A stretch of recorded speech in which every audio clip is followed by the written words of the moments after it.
뉴스에 시작합니다. 저는 동정민입니다. 한반도가 중요한 기로에 섰습니다. 김정은 북한 국무위원장이 직접 트럼프 이기 들어 북미 회담 가능성을 처음 언급했습니다. 이 대신 조건을 걸었습니다. 비핵화 논의를 하지 않는다면, 그러니까 핵 보유를 인정하면 대화할 수 있다는 겁니다. 그동안 한반도뿐 아니라 동북아 평화의 기본 바탕으로 여겨졌던 비핵화를 흔드는 상황. 트럼프 미 대통령과 이재명 대통령도 비핵화가 아닌 동결, 핵 개발을 멈추기만 해도 대화를 할 수 있다는 쪽입니다. 기존 개발한 핵을 인정해 주는 상황, 현실론에 빌려 한반도 비핵화 오랜 원칙이 위협받고 있습니다. 첫 소식 이현재 기자입니다. 김정은 북한 국무위원장이 어제 열린 최고인민회의에서 북미 대화 가능성을 언급했습니다. 올해 1월 트럼프 2기 행정부 출범 후 김 위원장이 북미 대화에 대해 직접 입장을 밝힌 것은 이번이 처음입니다.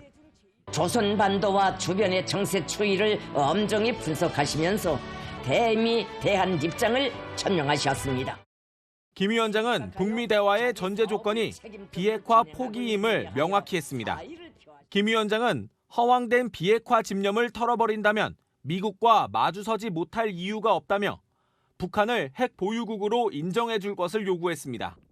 김 위원장은 트럼프 대통령과 좋은 추억을 갖고 있다며 개인적 친분을 언급하면서도 핵 포기를 시킨 뒤 미국이 무슨 일을 하는지 세상이 이미 잘 알고 있다. 우리는 절대로 핵을 내려놓지 않을 것이라며 비핵화 의지가 전혀 없음을 강조하기도 했습니다. 전문가들은 북한이 대북 제재 해제와 비핵화를 주고받으려 했던 트럼프 1기 때와 상황이 달라졌음을 강조한 것이라 보고 있습니다. 지금은 러시아와 혈맹을 맺었죠. 그리고 중국의 적극적인 지지를 받고 있거든요. 그러니까 이제 미국에 큰 소리를 칠 만하다. 김 위원장의 대화 제안은 트럼프 대통령이 다음 달 31일 경주에서 열리는 에이펙 정상회의 참석을 확정지은 직후 나온 것입니다. 채널A 뉴스 이현재입니다. 그동안 트럼프 정부는 여러 차례 북한을 핵 능력 보유국으로 불러왔습니다.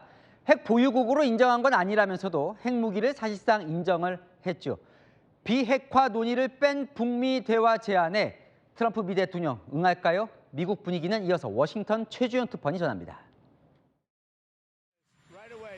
트럼프 미국 대통령은 올해 1월 재집권 직후부터 북한을 뉴클리어 파워, 즉 핵능력 보유국으로 불렀습니다. He's a big nuclear nation, and he's a very smart guy. 그러면서 비핵화는 직접 거론하지 않는 모습을 보였습니다. 연내 북미 대화 가능성을 언급했던 지난달 한미 정상회담에서도 마찬가지였습니다. I mean, it's hard to say that, but I'd like to meet him this year. 미국 현지에서는 트럼프 행정부가 북한을 사실상 핵보유국으로 보고 있는 가운데 북한도 이를 인식하고 비핵화 포기를 북미 대화 조건으로 내걸었다는 분석이 나옵니다. 또 주요 외신들은 이달 초 중국 열병식에 참석한 김 위원장이 이른바 북중러 3샷을 통해 자신감을 가졌고 이것이 대미 외교에도 적용된 것으로 보고 있습니다. AP통신은 북한이 미국과 직접 대화를 모색하면서 한반도 핵대치 상황에서 한국의 발언권이 사라질 수 있다는 우려가 나온다고 진단했습니다. 북한의 조건부 대화를 수용할지 미국 백악관은 아직 공식 입장을 내지 않고 있습니다.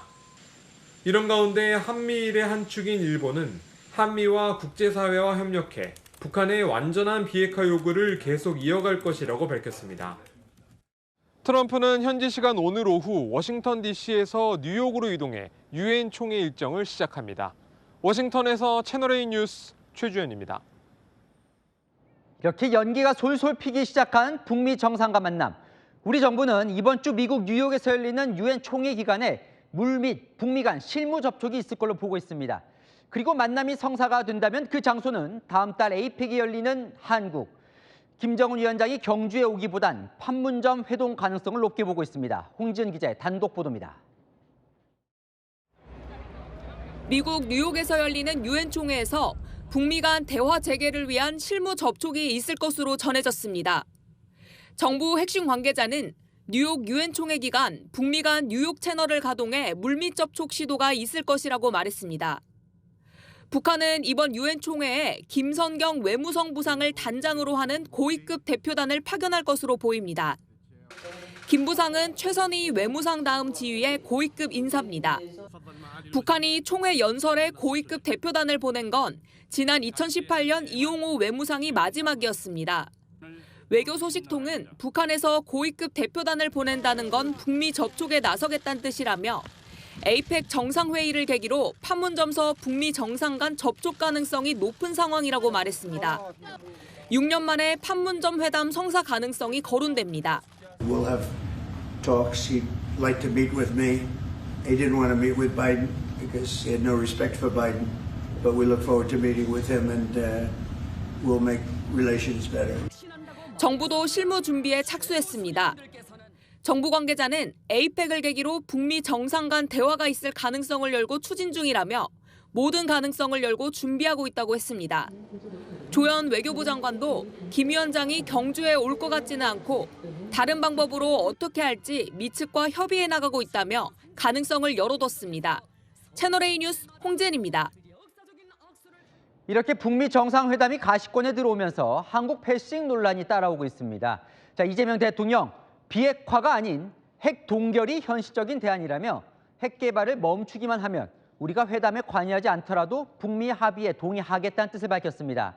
미국엔 손을 내민 김정은 위원장, 한국과는 대화도 통일도 할 생각이 없다 쐐기를 박았습니다. 최지원 기자입니다. 성남공항에서 환송 나온 인사들과 악수를 나눈 이재명 대통령. 김혜경 여사와 공군 1호기에 탑승하고 뉴욕으로 출국했습니다. 출국 전 이 대통령은 외신 인터뷰에서 당장 북한 비핵화 추진을 고집하지 않겠다는 뜻을 분명히 했습니다. 이미 북한이 연간 15에서 20기 정도의 핵무기를 추가로 생산하고 있다며 이 현실을 인정해야 한다고 밝혔습니다. 생산을 멈추는 동결이 현실적인 대안이라고 한 겁니다. 핵무기 폐기 대신 생산 중단 내용으로 북미가 합의하면 동의하겠다고 했습니다. 잠정적으로야 얼마든지 동의할 수 있죠. 거기에 현실이니까 실현 가능한 현실적인 대안이기 때문에 그렇습니다. 김정은 북한 국무위원장은 한국은 협상 파트너가 아니라는 점을 분명히 했습니다. 오늘 공개된 최고인민회의 연설에서 한국과는 마주 앉을 일이 없으며 그 무엇도 함께하지 않을 것이라고 쐐기를 박았습니다. 이승만 전 대통령의 흡수통일 추진까지 거론하며 결단코 통일은 불필요하다. 두 개 국가임을 국법으로 고착시킬 것이라고 선언했습니다. 대통령실은 북측의 체제를 존중하고 흡수통일을 추구하지 않을 것이라며 맞대응을 피했습니다. 채널A 뉴스 최재원입니다. 요즘 여권의 문매를 맡고 있는 조희대 대법원장이 공개적으로 이런 발언을 했습니다.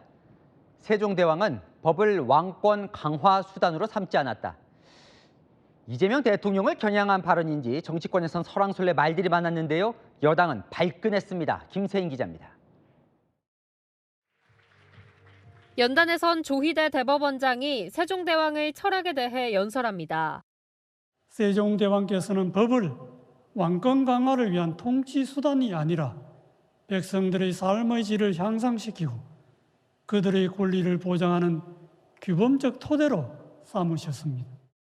대법원 주최로 열린 세종국제컨퍼런스 개회사인데 최근 여권발 사퇴 요구와 사법부 압박을 우회적으로 비판한 거란 해석이 나왔습니다. 이재명 대통령의 선거법 재판을 대법원이 34일 만에 유죄 취지로 파기환송한 걸 떠오르게 하는 발언도 나왔습니다. 사건 처리가 장기간 지체되지 않도록 하며 고문과 지나친 형벌을 제한함으로써 공정하고 신속한 재판이 이루어지도록 하셨습니다. 법원 측은 현안과는 무관한 발언이라는 입장이지만 여당은 발끈했습니다. 내란숙의 윤석열을 구속 취소 석방한 그런 법원의 수장으로서 할 말은 아니다. 또 참모들이 써준 원고라도 읽을 때 양심이 어떻게 요동쳤는지가 매우 궁금하다고 조 대법원장을 비판했습니다. 채널A 뉴스 김세인입니다. 제보를 받았다며 조희대 대법원장과 한덕수 전 총리 회동 의혹을 제기한 서영교 부승찬 의원에 대해 경찰이 수사에 착수합니다. 국민의힘은 추가 고발도 했는데요. 민주당은 조희대 대법원장 청문회를 단독 의결하며 맞불을 놨습니다. 정현주 기자입니다. 경찰이 조희대 대법원장과 한덕수 전 총리 회동 의혹 출처에 대한 수사에 곧 착수합니다. 한 유튜브 채널이 최초로 제기한 의혹을 국회에서 언급한 서영교, 부승찬 민주당 의원이 수사 대상에 올랐습니다. 경찰 관계자는 시민단체들로부터 총 4건의 고발장을 접수했다며 배당 부서를 검토 중이라고 밝혔습니다. 국민의힘도 오늘 서영교, 부승찬 의원을 명예훼손 등 혐의로 경찰에 고발했습니다. 항상 선거 때만 되면 제2의 김만배 사건 또는 청담동 술자리 2 시즌을 계속 만들어내고 있습니다. 더 이상 면책 특권 뒤로 숨지 마시고. 나경원 의원은 두 의원의 면책 특권을 지적하며 국회의장 말고 당당하면 기자회견을 하라고 요구했습니다. 국민의힘은 의혹을 거론한 정청래 대표 등 민주당 의원 10여 명과 방송인 김어준 씨 등도 유언비어 유포로 특정해 추가 고발도 검토 중입니다. 민주당은 4인 회동 의혹을 부인한 조 대법원장을 못 믿겠다며 특검 수사로 따져보자고 했습니다. 서영교, 부승찬 의원은 민주당 동지입니다. 동지의 말을 믿지 내란에 입 닫은 조희대의 말은 못 믿겠습니다. 민주당과 조국혁신당은 조희대 대법원장의 대선 개입 의혹과 관련한 청문회 개최 안건을 의결했습니다. 채널A 뉴스 정현주입니다. 네, 미중 정상 참여가 확실시되면서 다음 달 경주 에이펙 정상회의에 전 세계의 관심이 커지고 있는데요. 이재명 대통령이 오늘부터 열흘간 전국민 대청소 운동을 제안했습니다. 깨끗한 국토에서 가족과 손님을 맞자는 건데 새마을 운동 하나 시대착오적이다 또는 좋은 제안이다 갑론을박이 벌어지고 있습니다. 이준성 기자입니다. 이재명 대통령이 다음 달 경주에서 열리는 에이펙 정상회의를 앞두고 전국민 대청소 운동을 제안했습니다. 이 대통령은 SNS에 오늘부터 10일간 대한민국 세단장 주간이라며 깨끗한 국토에서 가족과 손님을 맞이하기 위함이라고 밝혔습니다. 첫날인 오늘 윤호중 장관을 포함한 부처 관계자와 자원봉사자 등 2만여 명이 해안이나 하천, 농촌, 관광지 청소에 나섰습니다. 이번 운동은 이 대통령의 지시에서 시작됐습니다. 제가 헬기를 타고 바닷가를 한번 날아본 일이 있는데 해안이 하얗게 선들이 쫙 깔리더라고. 스티로폴이죠 그거. 해양 쓰레기. 에이펙 전에 한 번 더 그 청결 주간을 만들어서 대청결 운동 있습니다. 근데 대통령님이 시간이 안 되셔가지고 참석을 못 하셔서 지금 총리님을 모시려고. 청소시키려고 그런 거예요? 아니, 그래서 총리님을 모시려고 노력 중입니다. 예. 좀 하세요. 아니, 저도 뭐 되면 해도 괜찮습니다. 온라인에서는 갑론을박이 벌어졌습니다. 박정희 대통령이 되고 싶나 새마을 운동하나라는 시대착오적이란 반응과 내 집 앞부터 실천하겠다며 호응하는 의견이 엇갈렸습니다. 대통령실 관계자는 이 대통령이 유엔에서 돌아와 가능하면 직접 나서겠다고 했다고 밝혔습니다. 채널A 뉴스 이준성입니다. 그런데 이 에이펙 행사 때문일까요? 신라호텔이 결혼식을 불과 2달 앞둔 예비 부부들에게 국가 행사를 이유로 일방적인 취소 통보를 했습니다. 국가적 행사라지만 신랑 신부 입장에선 그야말로 날벼락 같은 일이 아닐 수 없습니다. 우현기 기자입니다. 예비 신혼부부들에게 야외 결혼식으로 인기가 많은 신라호텔 영빈관입니다. 그런데 이곳에서 결혼식을 앞두고 있던 일부 예비 부부들이 최근 호텔 측으로부터 취소 통보를 받았습니다. 결혼식장 예약은 보통 1, 2년 전에 이루어지는 경우가 많은데요. 예식 일정이 갑작스럽게 취소된 예비 부부들은 당혹스러운 반응입니다. 한 예비 신부는 SNS에 인륜지대사인 결혼식이 11월 2일로 예정돼 있었다며 정부의 공식 요청으로 호텔로부터 갑작스러운 취소 연락을 받게 됐다고 토로했습니다. 이미 인쇄된 청첩장 사진도 공개하면서 예식이 불과 50일도 남지 않은 시점에 소식을 접해 경황이 없다고 심경을 전했습니다. 에이펙 회의는 경주에서 열리지만 여러 정상회담은 서울에서 추진될 수 있습니다. 일각에선 이번 예약 취소 통보를 두고 시진핑 중국 주석의 방문을 염두에 둔 것 아니냐는 관측도 나옵니다. 시 주석은 지난 2005년과 2009년, 2014년 방한 때 모두 신라 호텔을 숙소로 사용한 적이 있습니다. 이에 대해 주진우 국민의힘 의원은 SNS에 이게 독재라며 자유민주주의 국가에서 있을 수 없는 일이라고 비판했습니다. 하지만 정부는 호텔 측에 예식 취소 요청을 한 적이 없다며 선을 그었습니다. 신라 호텔 측은 11월 초 국가 행사가 예정돼 예약 고객에게 변경 안내를 드린 것이라며 보상안 등을 협의 중이라고 해명했습니다. 채널A 뉴스 우현기입니다. 네, 오늘 뉴욕으로 떠난 이재명 대통령, 관세 협상의 고비가 아직 남겨져 있죠. 대통령 출국 날 여당 인사들은 여러 통로로 미국을 압박했습니다. 국민의힘은 관세 협상은 실패했다며 관계자 경질을 요구하고 나섰습니다. 조민기 기자입니다.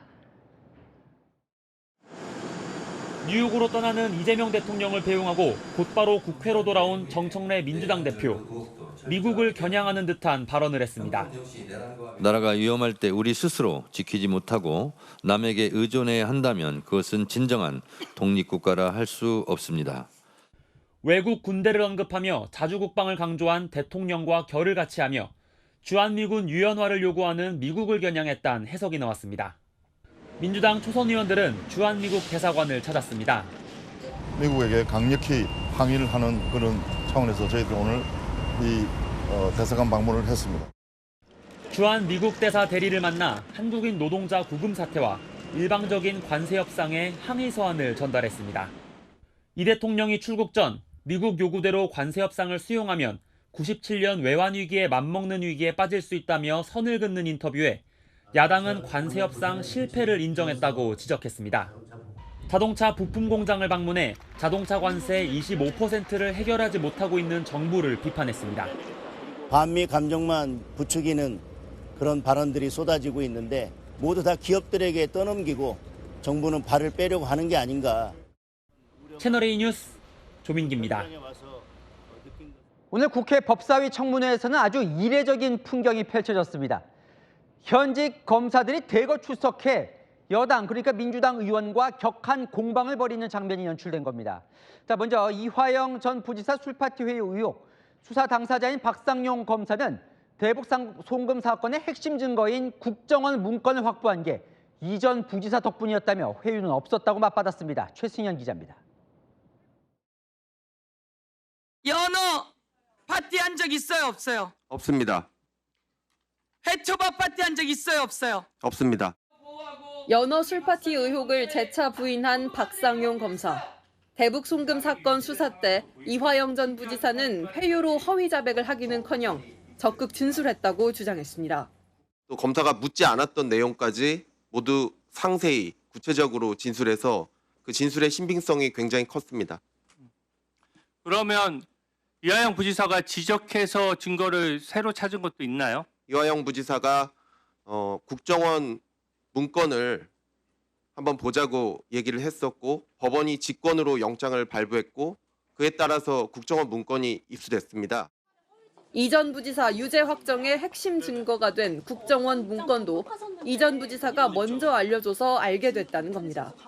이재명 대통령 변호인으로 참여했었던 박균택 의원과 창과 방패 충돌도 벌어졌습니다. 그 세 사건은 왜 시기도 다르고 횟수도 다르고 장소도 다르고 액수도 다르고 수령자가 다릅니까? 재판 중이기 때문에 그것을 재판 중에서 잘 주장을 하시면 되겠습니다. 편파적인 회진행 아니십니까? 소연 무책임하고 변호인으로 참석하셨었죠? 참여하셨었죠? 제가 이재명 전 지사를 조사할 때도 변호인으로 참석하시지 않으셨습니까? 예, 그때 그 내용을 잘 주장하셨다면 그것이 지금 법원의 현출이 좀 의원님 말씀하시는 대로 되지 않았겠습니까? 이화영 전 부지사가 결국 대법원에서 유죄로 확정 판결이 난 점을 언급한 겁니다. 채널A 뉴스 최승현입니다. 오늘 청문회에는 관봉권 띠지 관련 의혹 수사 검사도 나왔습니다. 민주당은 건진법사 전성배 씨 자택에 있던 현금 5천만 원의 띠지 분실은 고의적이라고 몰아붙였는데요. 해당 검사도 물러서지 않으면서 기싸움이 대단했습니다. 이어서 김민곤 기자입니다. 윤석열, 김건희께서 온 것일 수 있다라고 누구나 유추합니다. 그런데 저걸 숨겼어요. 저 관봉띠지 최재현 증인이 없앴습니까? 저는 없애지 않았습니다.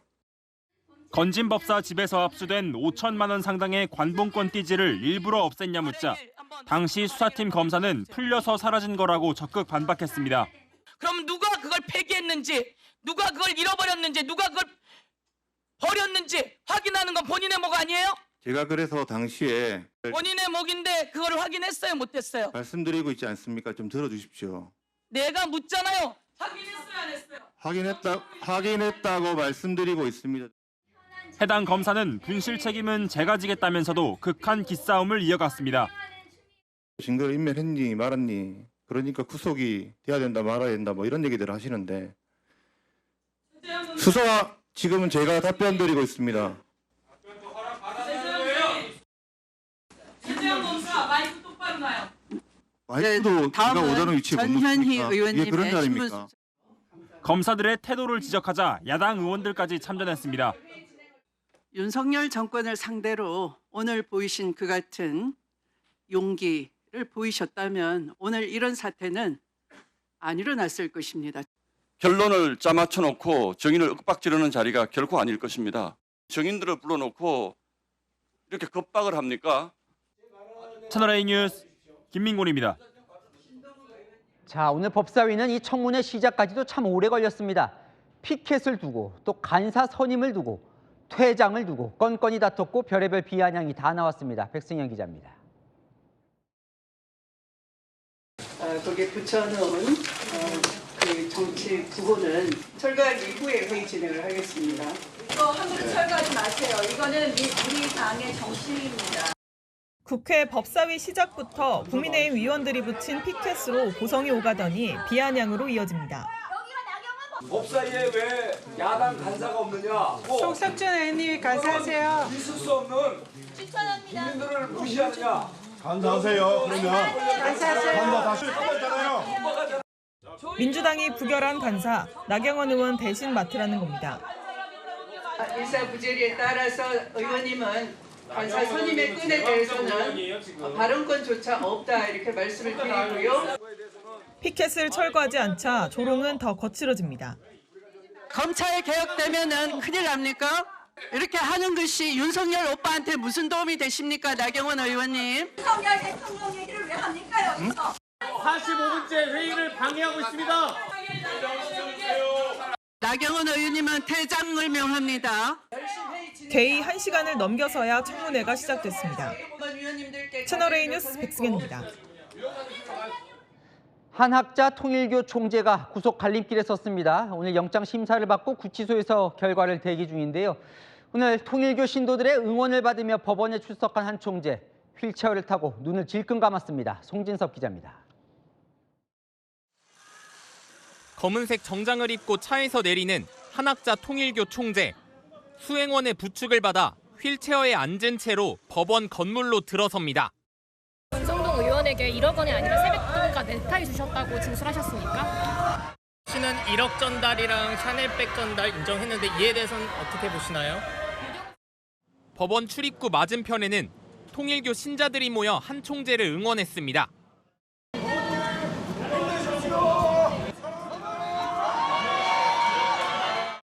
한 총재는 닷새 전에는 걸어서 특검에 출석했는데 오늘은 법원 출석 때부터 휠체어를 탔습니다.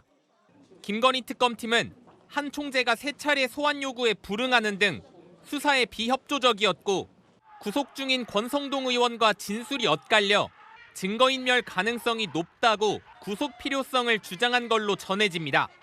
반면 한 총재 측은 심장 시술 후 건강이 안 좋은데도 특검에 자진 출석했다며 도주 우려를 부인한 걸로 알려졌습니다. 한 총재 비서실장인 정모 씨도 오늘 구속심사를 받았습니다. 한 총재 구속 여부는 이르면 오늘 밤 결정될 전망입니다. 채널A 뉴스 송진섭입니다. 윤석열 전 대통령 측이 재판에도 나가고 특검 출석 요구도 응할 수 있다는 뜻을 전하며 법원에 윤 전 대통령 보석을 요청했습니다. 건강이 악화됐고 방어권 보장도 필요하다는 게 이유입니다. 김지윤 기자입니다. 서울 구치소에 구속돼 있는 윤석열 전 대통령이 최근 법원에 보석을 청구했습니다. 수감 상태에선 방어권을 행사하기 어렵고 건강이 나빠졌다는 게 이유입니다. 윤 전 대통령 측은 보석이 허용되면 진행 중인 재판에도 적극 응할 거라고 밝혔습니다. 윤 전 대통령은 내란 혐의와 직권남용 추가 기소 혐의 2개 재판을 받고 있습니다. 재구속 이후 10회 연속 재판에 불출석해 피고인 없는 걸석 재판이 진행 중입니다.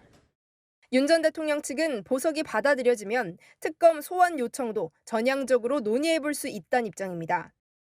앞서 내란 특검은 윤 전 대통령에게 외환죄 조사를 받으러 모레 출석하라고 통보했지만 윤 전 대통령은 건강상 이유로 나가지 않겠다는 불출석 사유서를 낼 예정입니다. 지난 1월 내란 혐의로 구속됐던 윤 전 대통령은 법원의 구속 취소로 석방됐지만 특검이 국무위원 계엄 심의와 의결권 침해, 비화폰 기록 삭제 등의 혐의로 추가 기소하면서 지난 7월 재구속됐습니다. 법원은 조만간 보석 신문 기일을 열어 특검과 윤 전 대통령 측 입장을 들을 계획입니다. 채널A 뉴스 김지윤입니다. 한동훈 전 국민의힘 대표를 내일 법정에 세워 증언을 듣겠다는 내란 특검 계획은 일단 어그러졌습니다. 한 전 대표에게 소환장이 배달되지 않은 건데요. 자, 그럼 강제 구인 가능성이 있을까요? 김호영 기자가 보도합니다. 내란 특검이 한동훈 전 국민의힘 대표를 법정으로 불러 기소 전 증인 신문을 하려고 한 건 내일이었습니다. 하지만 법원 소환장이 전달되지 않아 내일 증언은 사실상 무산됐습니다. 앞서 법원이 2차례 소환장을 보냈는데 2번 모두 폐문부재를 이유로 전달되지 못한 겁니다. 폐문부재는 문이 잠겼고 서류를 전달할 사람이 없었다는 뜻입니다. 특검은 우편이 아닌 인편으로 소환장을 전달해달라고 법원에 요청하며 한 전 대표 법정 신문 의사를 굽히지 않았습니다. 또 한 전 대표를 향해 증인 신문에 출석해 법률가로서의 면모를 보여줄 것으로 기대한다고 말했습니다. 앞서 한 전 대표는 자신의 저서나 언론 인터뷰로 이미 입장을 밝혔다며 불출석하겠다는 입장을 밝혔습니다. 소환장을 받고도 불출석하면 법원이 과태료를 부과할 수 있지만 소환장을 받기 전까진 출석 의무가 생기지 않습니다. 채널A 뉴스 김호영입니다. 하룻밤 사이 무인 점포 3곳을 털어간 남성을 경찰이 추적하고 있습니다. 빨간 자전거를 타고 있었는데요. 김민환 기자가 단독 보도합니다. 모자와 마스크로 얼굴을 가린 남성이 아이스크림 무인 점포로 들어섭니다. 주문기 너머로 손을 뻗더니 CCTV 녹화가 멈추고 10여 분 뒤 남성은 없고 뜯긴 주문기만 보입니다. 주문기 안에 들어있던 현금을 챙겨간 겁니다. 남성이 돈을 빼간 무인 점포 키오스크인데요. 강제로 뜯는 과정에서 틈이 벌어졌고 부품도 휘어졌습니다. 남성은 500m 거리의 다른 무인 점포에서도 흉기로 주문기를 뜯고 지폐 뭉치를 빼갔습니다. 불과 50초밖에 걸리지 않았습니다. 다른 손님과 마주치자 흉기를 두고 나갔다가 챙기러 다시 돌아오기도 했습니다. CCTV를 돌려봤더니 이제 막 드라이버로 뜯는 게 나오니까 너무 깜짝 놀랐죠. 세 번째 무인 점포도 1시간 반 뒤 같은 남성에게 털렸습니다. 피해 점포는 반경 350m 안에 몰려 있었는데 남성은 빨간 자전거를 타고 돌아다니며 범행 대상을 물색했습니다. 지폐만 싹 털어갔던데 아마 한 10만 원 될 거예요. 파악된 피해액은 약 85만 원. 경찰은 CCTV로 인상착의와 동선을 파악해 남성을 추적 중입니다. 채널A 뉴스 김민환입니다. 네, 폐가 탐험에 나선 유튜버가 생방송 중 시신을 발견했습니다. 1년 전에도 비슷한 일이 있었는데요. 허준원 기자입니다. 폐가 탐험 유튜버가 불이 꺼진 깜깜한 복도를 걸어갑니다. 그런데 인적 없는 객실 문 앞에 신발 한 켤레가 놓여 있습니다. 문 틈새는 비닐로 막혀 있었습니다. 와, 커튼 다 쳐놨어. 어? 비닐도 다 해놨어. 아, 이 방 뭐야 진짜. 객실 문을 열어보니 방 안에는 남성 시신이 보였습니다. 유튜버는 곧바로 빠져나와 경찰에 신고했습니다. 폐건물을 들어갔는데 방 하나가 문이 잠겨 있길래 경찰이 현장 사진을 요구하자 유튜버는 다시 객실로 돌아가 사진을 촬영해 경찰에 보냈습니다. 꼭 들어가지 않아도 된다라고 말씀하셨는데 참고가 된다고 하니까 뭐 일도 아닌 것 같아서 들어가서 이제 사진을 찍게 된 거예요. 시신이 발견된 리조트는 지난 2023년 화재가 발생한 이후 운영이 중단됐으며 폐가를 탐험하는 유튜버가 생방송 중에 남성 시신을 발견한 겁니다. 이 유튜버는 지난해 8월에도 폐건물 인근 차량에서 시신을 발견해 경찰에 신고한 바 있습니다. 경찰 수사 결과 리조트에서 발견된 30대 남성은 지난 7월 가출 신고가 접수됐으며 유서도 발견됐습니다. 경찰은 범죄 혐의점은 없다고 판단하고 사건을 종결 처리했습니다. 채널A 뉴스 허준원입니다. 물품을 살 것처럼 단체 예약을 미끼로 접근해서 돈을 뜯어내는 노쇼 사기. 안 그래도 어려운 자영업자들 2번 울리는 악질 범죄인데요. 이런 수법으로 수백억 원을 챙긴 범죄 조직이 붙잡혔는데 근거지가 태국 파타야였습니다. 이서영 기자입니다. 국내 가구업체가 받았다는 결제 확약서입니다. 132만 원어치 책상 등을 사겠다는 내용인데 국방부 마크와 삼성 장군 직인도 찍혀 있지만 실은 사기였습니다. 발신지도 군부대가 아닌 태국 파타야에 근거를 둔 범죄 조직이었습니다. 납품하려면 주문한 책상에 올려둘 유리를 사가라며 돈을 뜯으려 했습니다. 이들은 식당 단체 예약을 한 뒤 고가의 술을 대신 사놓도록 유인하는 방식도 썼습니다. 잘 먹는 술이 있는데 그것도 같이 준비해 줄 수 있나요? 제가 잘 아는 가게에서 살 수 있는데. 이들은 노쇼 외에도 로맨스 스캠, 코인 사기 등을 벌여왔는데 최근 태국 현지 경찰이 파타야 리조트에서 조직원 20여 명을 검거해 국내로 송환됐습니다.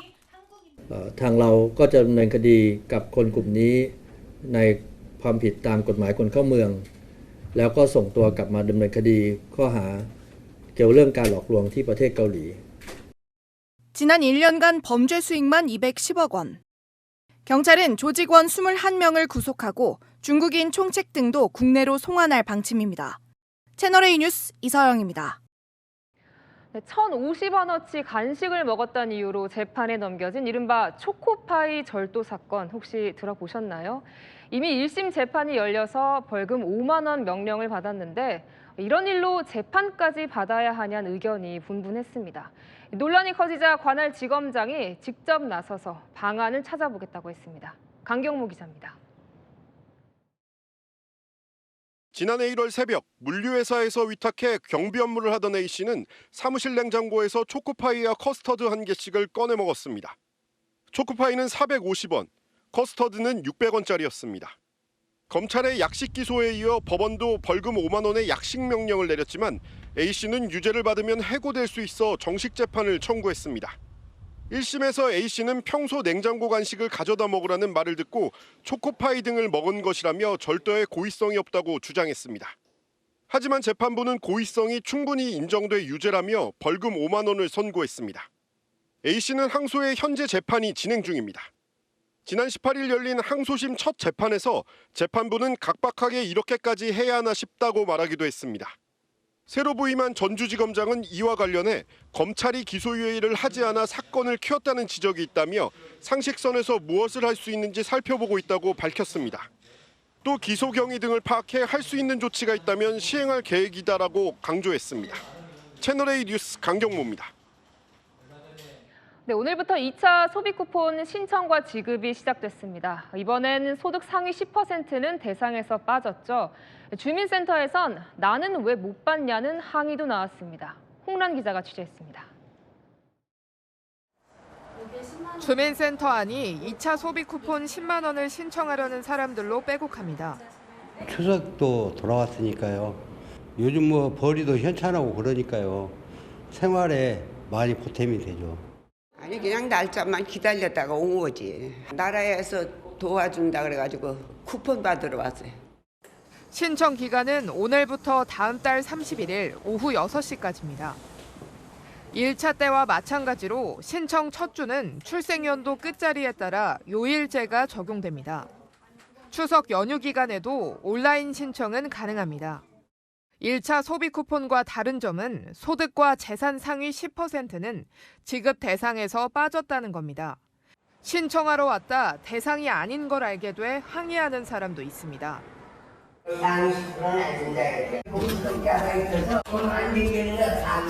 하는 자녀가 돈 받은 거냐고 놀았으나 아니잖아. 정부는 재산세나 금융소득을 기준으로 고액 자산가 248만 명을 제외하고 6월 건강보험료를 기준으로 고소득자 258만 명을 추가로 걸러냈습니다. 내가 왜 못 받냐는 불만이 여전해 오늘부터 이의 신청도 함께 받고 있습니다. 이의 신청은 국민신문고 홈페이지나 각 주민센터에서 할 수 있고 심사를 거쳐 최종 지급 여부가 통보됩니다. 채널A 뉴스 홍란입니다. 삼성전자가 또 신고가를 갈아치웠습니다. 증권가에선 목표 주가도 계속 올리고 있는데요. 왜 오르고 어디까지 오를지 배정현 기자가 알아봤습니다. 코스피 시가총액 1위 삼성전자 주가는 오늘 5% 가까이 오르며 83,500원에 마감했습니다. 7만 원대로 떨어진 지 한 거래일 만에 다시 8만 선을 회복한 겁니다. HBM 제품이 엔비디아의 품질 테스트를 통과한 소식이 전해지면서 외국인과 기관들이 지수 상승세를 이끌었습니다. 주식 커뮤니티에는 삼전 덕분에 벌써 몇백은 벌었다, 더 오를 것 같다는 반응이 올라왔습니다. 글로벌 메모리 시장이 슈퍼사이클에 진입했다는 판단하에 각 증권사들도 삼성전자의 목표 주가를 일제히 상향 조정했습니다. 그동안 반도체 산업의 장기 침체 우려를 제기했던 모건 스탠리도 삼성전자 목표 주가를 기존 86,000원에서 96,000원으로 12% 올렸습니다. 5개월 전에 반도체 비관론을 제시를 했다가 지난 주말에 완전히 바꿨어요. 시장은 내년 HBM4 시장에서 삼성전자가 이 경쟁력을 회복할 것이라는 기대를 갖는 것으로 보입니다. 삼성전자의 상승세에 힘입어 오늘 코스피는 3,468.65에 마감하며 최고치를 경신했습니다. 채널A 뉴스 배정현입니다. 밤하늘을 수놓는 장관을 보려는 마음 이해가지만 좋은 자리 차지하려는 예약 전쟁 정말 치열합니다. 이번 주말 서울 불꽃축제를 앞두고 전망 좋은 카페며 호텔 방이며 평소보다 두세 배 넘는 웃돈을 줘도 예약이 쉽지 않다는데요. 최다희 기자가 취재했습니다. 한강변에 불꽃축제 홍보 현수막이 펄럭입니다. 시민들은 불꽃놀이를 한눈에 볼 수 있는 명당 구하기에 나섰습니다. 여의도 이 특급 호텔의 한강 쪽 객실은 축제 당일 숙박료가 최소 250만 원이 넘습니다. 객실 요금이 많이 올라 있고요. 항상 보이는 객실에서 가장 저렴한 게 250만 원의 세금 10% 별도 가격입니다. 축제 전날 같은 객실 숙박료의 3배가 넘는 가격입니다. 돈만 준다고 다 예약이 가능한 것도 아니라는 설명입니다.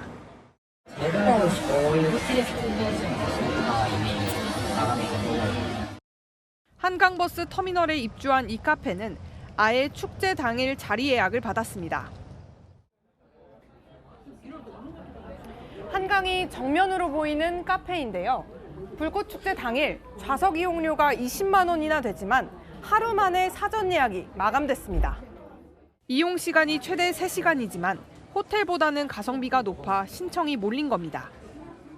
중고거래 사이트에는 10만 원을 줄 테니 오전부터 명당 자리를 맡아줄 사람을 구한다는 글이나 한강변 아파트 베란다를 30만 원을 주고 빌리고 싶다는 글도 올라오는 상황. 축제가 명물이 될수록 명당 경쟁도 가열되고 있습니다. 채널A 뉴스 최다희입니다. 공공기관인 한국수력원자력이 주민들에게 지원 사업을 홍보한다고 내건 현수막입니다. 부적절한 표현에 불쾌하다는 반응이 이어졌는데요. 한수원 결국 사과하고 관계자 징계 절차에 들어갔습니다. 조현진 기자입니다. 경주 시내 16곳에 내걸린 현수막입니다. 월성원자력본부가 지방세로 2,190억을 냈다지요. 무료로 주는 국수도 맛있게 먹었잖아.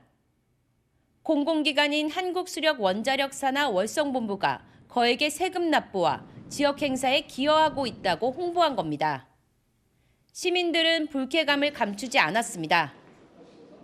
우리는 이마의 경주를 위해서 이마에 헌신했는데 너는 와 화답이 없노 이런 식으로 왜 안 되잖아. 김민석 국무총리도 자신의 SNS에 공공기관의 행사 지원은 한 푼 던져주는 그런 것이 아니다라며 시민들에게 모욕적이라고 비판했습니다. 결국 오늘 공식 사과했습니다. 현수막 게시 과정에 그 내용과 표현의 적절성을 면밀하게 검토하지 못하였고 결과적으로 여러분께 큰 상처와 심려를 끼쳐드리게 되었습니다. 한수원은 총리실 감찰과 감사시 조사 결과에 따라 관계자들도 징계할 예정입니다. 채널A 뉴스 조현진입니다. 미팅이라고 하면 왠지 청춘의 전유물 같지만 그렇지만도 않습니다.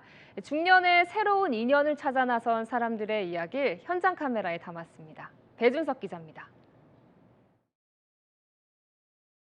마음이 통하는 짝을 만날 수 있을까요? 좋은 친구를 만나려고 그런 마음을 갖고 청하였습니다. 이 자리에 모여서 좋은 인연이 되었으면 좋겠고 왕년의 방식으로 어색함을 풀어봅니다.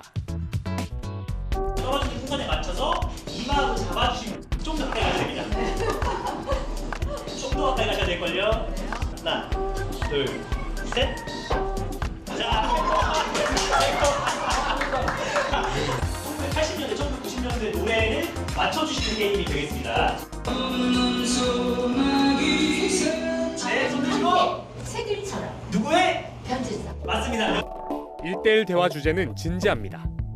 사별한 지 얼마나 되셨습니까? 저한 4년 정도 됐어요. 사별하고 10년 정도 돼야 재혼을 하면 좋대요. 너무 빨리 하시면 혼난대요. 자녀분들 다 성장하셨어요. 독립해서 잘했죠. 자녀는 어떻게 되세요? 아들이나 딸이나 다 결혼했어요? 결혼 아직 안 했어요.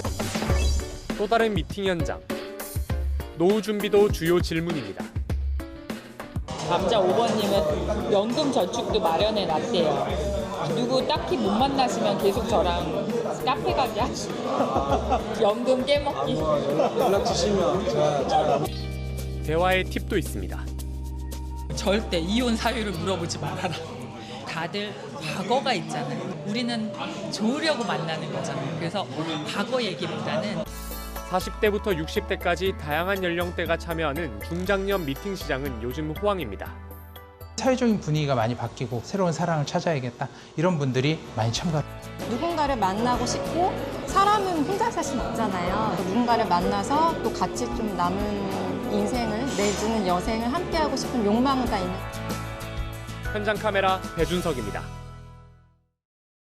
네, 총격 피살된 미국의 극우 활동가 찰리 커크의 추모식에 10만 명이 집결했습니다. 미국 정부 주요 인사도 총출동했는데요. 추모 연설에 나선 트럼프 대통령 한국을 언급했습니다. 이솔 기자입니다. 미국 애리조나주의 대형 스타디움 앞 이른 새벽부터 몰려든 추모 행렬이 2km나 이어집니다. 지난 10일 암살된 청년 보수활동가 찰리 커크의 추모식에 약 10만 명의 인파가 모인 겁니다. 현장 곳곳엔 기마경찰대 등 보안 인력이 배치돼 삼엄한 검문 검색을 진행했습니다. 두꺼운 방탄 유리가 설치된 연단에 오른 트럼프 대통령은 커크 추모가 미국뿐 아니라 세계적으로 일고 있다며 그중 한국을 언급했습니다. In Seoul, South Korea, crowds gathered to wave American flags and shout, "We are for Charlie Kirk." 이어 JD 벤스 부통령은 커크를 순교자라고 칭했습니다. We must remember that he is a hero to the United States of America and he is a martyr for the Christian faith. 대통령과 부통령에 이어 헤그세스 국방장관과 케네디 보건복지부 장관, 와일스 백악관 비서실장 등 트럼프 행정부 주요 인사들이 총출동했습니다. 또 트럼프와 갈등을 빚었던 일론 머스크 테슬라 CEO도 참석해 트럼프와 다정하게 악수를 나누는 모습을 보였습니다. 연단에선 커크의 아내는 트럼프의 품에 안겨 눈물을 흘렸고 범인을 용서한다고 밝히기도 했습니다. 현지 매체들은 이번 행사가 추모식을 넘어 트럼프의 지지층 마가 집결의 계기가 됐다고 평가했습니다. 채널A 뉴스 이솔입니다. 한국인 300여 명의 구금 사태가 발생했던 미국 조지아주의 주지사가 조만간 한국에 옵니다. 현대차와 LG 에너지 솔루션 측과 면담을 추진 중인데요. 뒤늦게나마 수습에 나서는 걸까요? 서주희 기자입니다. 이달 초 한국인 근로자 300여 명 구금 사태가 발생했던 미국 조지아주의 주지사가 한국 방문을 추진 중입니다. 한 미국 현지 매체는 브라이언 캠프 조지아 주지사가 조만간 한국을 찾을 계획이라고 보도했습니다. 캠프 주지사 측은 이달 8일 현대자동차에 이메일을 보내 면담을 요청하면서 현대차는 조지아주의 중요 투자자이며 파트너라고 언급했습니다. LG 에너지 솔루션과의 면담도 타진 중인데 성사될 경우 구금 사태 수습과 투자 문제 등이 논의될 것으로 보입니다. 메일을 보낸 시점이 미 이민당국의 대규모 단속 나흘 뒤여서 조지아주 측이 비상대응에 나선 것이란 분석이 나옵니다. 이에 대해 캠프 주지사 측은 한국 방문은 구금 사태 이전부터 협의 중이었다며 파트너와의 유대 강화 차원이라고 설명했습니다. 캠프 주지사는 다음 달 말 일본에서 개최되는 국제회의에 참석 예정이어서 이를 전후에 방한할 것으로 보입니다.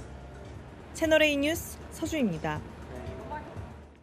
네, 요즘 금이다, 비트코인이다, 미장이다, 국장이다, 투자 성공담도 여러 가지인데 투자의 귀재, 워런 버핏 생각은 어떨까요? 중국 비아디 지분을 정리하면서 새 투자처로 바로 여기를 지목했습니다. 여인선 기자입니다. 최근 출간된 워런 버핏 버크셔 해서웨이 회장의 투자 철학 책입니다. 버핏은 이 책에서 미국의 전성기는 아직 시작조차 하지 않았다며 미국 경제에 대한 낙관론을 폈습니다. 그러면서 마땅한 투자처가 없을 때는 S&P 500 지수 펀드에 장기 분산 투자하라고 권했습니다. 특정 종목이 아닌 미국 시장 전체에 투자하는 상장 지수 펀드를 추천한 겁니다. 반면 버핏은 비트코인과 금은 생산성이 없다며 부정적인 반응을 보였습니다. 아파트는 임대료를, 농지는 식량을 생산하지만 비트코인은 아무것도 산출하지 않는다는 겁니다. 최근 가격이 급등한 금에 대해서도 금덩이를 정성껏 쓰다듬어도 아무 반응이 없다고 꼬집었습니다. 미국 시장에 대한 확고한 신뢰를 보인 버핏은 최근 세계 전기차 판매 1위 기업인 중국 비아디의 지분을 전량 매각했습니다. 지난 2008년 비아디에 처음 투자한 이후 2022년 8월부터 매도에 나섰다가 이번에 모든 지분을 판 겁니다. 투자 기간 동안 비아디 주가는 3,980% 성장하며 버핏은 수십 배의 차익을 거둔 것으로 추정됩니다. 현금을 늘린 버크셔는 버핏의 오랜 메시지, 미국을 거스르지 말라는 기조 아래 미국 시장의 새 투자 기회를 노릴 것이라는 관측이 나옵니다. 채널A 뉴스 여인선입니다. 네, 히말라야 산맥에서 대규모 불꽃놀이를 진행한 중국 업체가 환경 파괴 논란 끝에 공식 사과했습니다. 홍보용으로 준비한 행사가 오히려 독이 됐습니다. 김정근 기자가 보도합니다. 3, 2, 1, 설산 아래 능선을 따라 형형색색의 폭죽이 차례대로 터집니다. 또 다른 능선에선 주황색 불꽃이 도미노처럼 터지며 화려한 모습을 뽐냅니다. 현지 시각 19일 중국의 한 아웃도어 브랜드가 히말라야 산맥에서 대규모 불꽃놀이 행사를 진행했습니다. 업체 측은 승천하는 용의 모습을 재현한다는 취지로 기획했다고 밝혔습니다. 하지만 행사 직후 중국 내에선 환경 파괴 지적과 함께 비판이 일었습니다. 이에 대해 주최 측은 불꽃에 사용된 분말이 자연 분해된다고 해명했지만 당국이 현장 조사까지 나서자 업체는 결국 대국민 사과를 했습니다. 검은 옷을 입은 사람들이 몰려와 경찰에게 발길질을 합니다. 다른 장소에선 경찰이 곤봉으로 시민을 내려칩니다. 필리핀 마닐라에서 현지 시각 어제 대규모 반정부 시위가 일어났습니다. 홍수 예방 사업에 우리 돈 약 13조 원이 넘게 들어갔는데 정부가 최대 3조 원 가까운 돈을 낭비한다는 지적이 일면서 분노한 시민들이 거리로 나선 겁니다. Have ended up lining the pockets of all these corrupt politicians, government officials. 이번 충돌로 미성년자 13명을 포함해 49명이 체포된 걸로 나타났습니다. 도로 위 차들이 모두 물에 잠겨 있고 계단은 마치 폭포수처럼 변했습니다. 현지 시각 어제 프랑스 남부에 시간당 70에서 90mm의 폭우가 쏟아졌습니다. 이번 폭우로 1만여 가구에 정전이 발생했고 마르세유 공항에 착륙 예정이던 항공편 12대는 다른 공항에 내려야 했습니다. 채널A 뉴스 김정근입니다.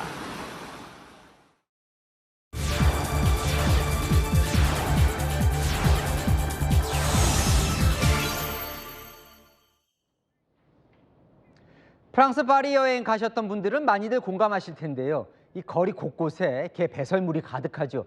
입마개 하지 않는 대형견들도 많고요. 반려견의 천국이라고 하는 프랑스 시민들도 너무하다는 의견들이 나오고 있습니다. 세계를 가다 파리에서 유근영 특파원이 취재했습니다. 파리의 관문으로 불리는 몽파르나스역. 주변 인도의 강아지 배설물들이 그대로 방치돼 있습니다. 시민들은 요리조리 피해서 걷습니다.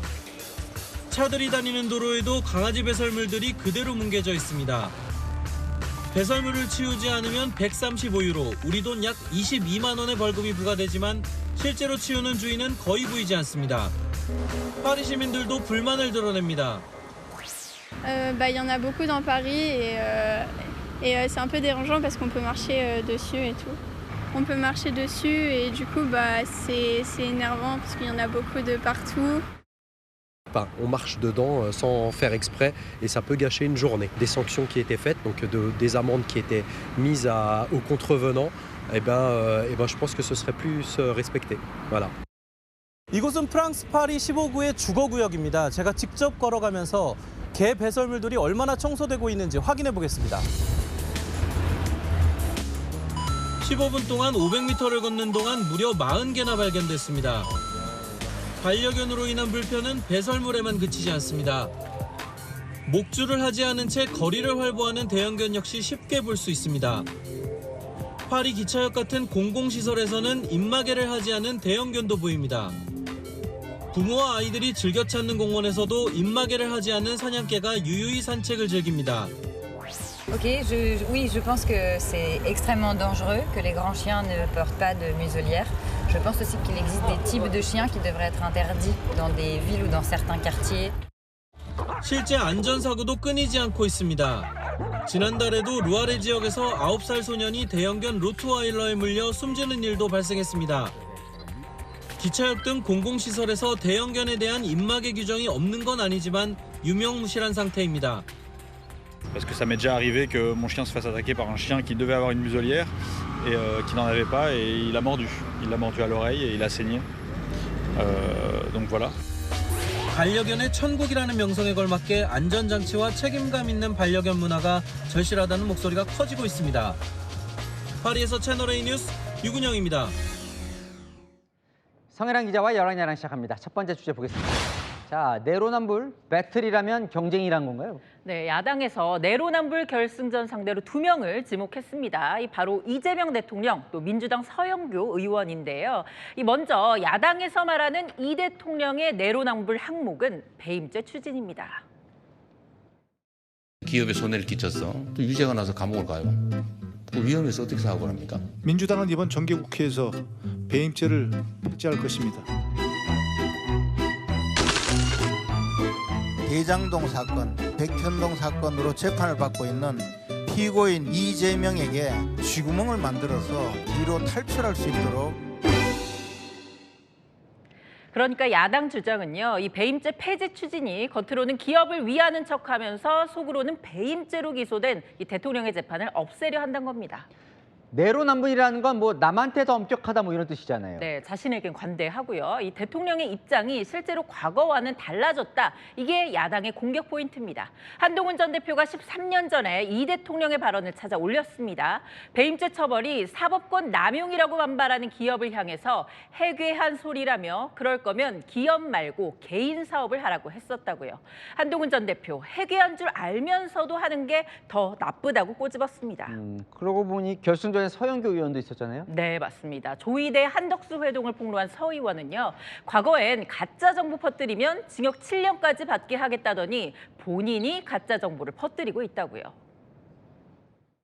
대통령도 했지만 서영교 의원도 내로남불이 너무 심합니다. 과거에 가짜뉴스 유포범에 대해서 법안까지 냈었습니다. 그럼에도 가짜뉴스를 퍼뜨리는 것은 기존 본인의 입장과 배치되는 것입니다.